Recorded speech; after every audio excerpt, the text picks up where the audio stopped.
कि मेरी जिस ढंग से काम करने का तरीका रहा कि मैंने कोशिश की कि आपको किसी को नाराज न करें और एक राजनीतिक क्रम में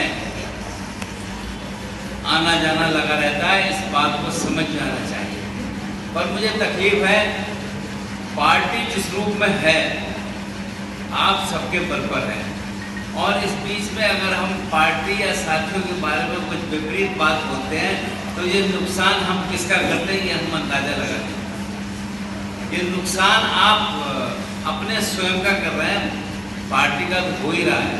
पर मेरा आग्रह है कि पार्टी जिस रूप में यहाँ 1980 से लेकर यहाँ तक ये बनाने में ऐसे बहुत सारे साथी हैं जो अपने बीच में नहीं हैं, पर सबने एक मिलकर अच्छे ढंग से पार्टी को आगे बढ़ाने का करा और उसका स्वरूप यहाँ पर हमारे सामने है। तो मैं कोई बहुत लंबी बात कहने नहीं आया हूँ, कुछ 4 लाइनें इसलिए लिखकर लाया हूँ कि मैं बोलूँ जिससे कि शब्दों को आप समझने का काम करें और उसके हिसाब से यह महसूस करें कि मैं किस सोच के साथ मैं क्या कह रहा हूँ। इस आग्रह के साथ यहाँ पर आपके बीच में भारतीय जनता पार्टी पंडित दीनदयाल उपाध्याय और डॉक्टर श्यामा प्रसाद मुखर्जी के दिखाए गए एकात्म मानववाद के रास्ते एवं आदर्शों पर चलने की पार्टी और जनता द्वारा चुने हुए और जिम्मेदारी के पद पर जो व्यक्ति बैठे हैं।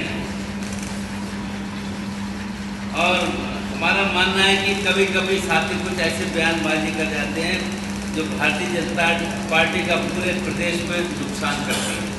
हमें समझ में आना चाहिए कि चुनाव के समय इस बात को बोलना उचित नहीं है, जिससे किसी तरह से हम कोई खराब भाषा करते हैं तो उसका नुकसान होता है और उसका विपक्ष लाभ भी उठाने का काम कर सकता है। तो मेरा आपसे निवेदन है कि हम बोलते समय सोचें और समझें किसके बारे में हम क्या बोल रहे हैं।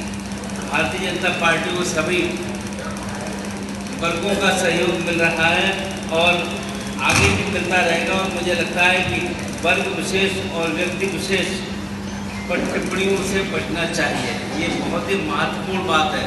अगर किसी जाति समाज या व्यक्ति के खिलाफ आप टिप्पणी करेंगे तो वो हम किसका नुकसान कर रहे हैं, हम उसके बारे में बात कर लें, विचार कर लें और इससे हम अगर बचे रहें तो ज़्यादा सही है।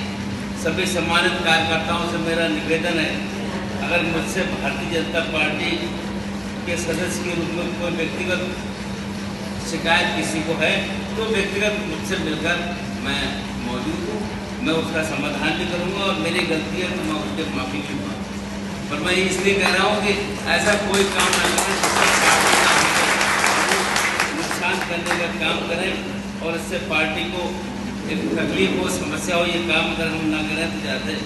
और मेरा किसी से कोई व्यक्तिगत द्वेष भी नहीं है, मुझे लगता नहीं कि, और मेरा आग्रह है कि सभाओं में भाषण देते समय इस बात को ध्यान में रखें कि हम क्या बोल रहे हैं और उसका क्या असर पड़ता है और पार्टी को उसको लाभ हो रहा है या इससे नुकसान हो रहा है, इस बात को अगर आंकलन कर लें। क्योंकि अभी आदरणीय विधायक जी कह रहे थे सर्वाधिक अच्छे मतों से ये विधानसभा हम जीतते हैं।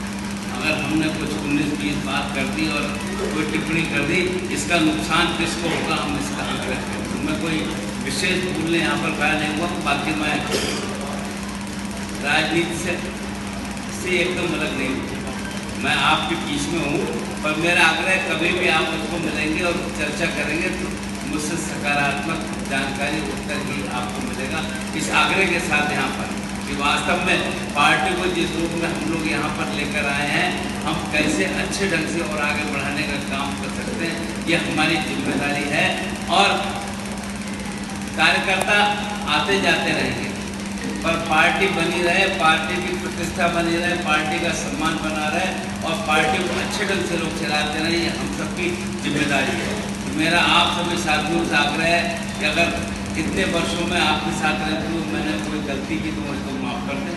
आपको लगे कि ऐसी शिकायत है आप मुझको बता दें, मैं स्वयं व्यक्तिगत रूप से माफ़ी मांग लूँगा।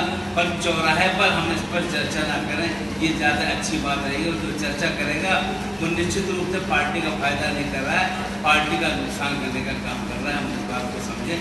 तो मैं मित्रों अधिक न बोलते हुए, इस समय समर के दौर में हम हैं, भारतीय जनता पार्टी अच्छे बहुमत से जीते, ये हम सबकी जिम्मेदारी, उसके हिसाब से हम सब लोग मिलकर काम करें।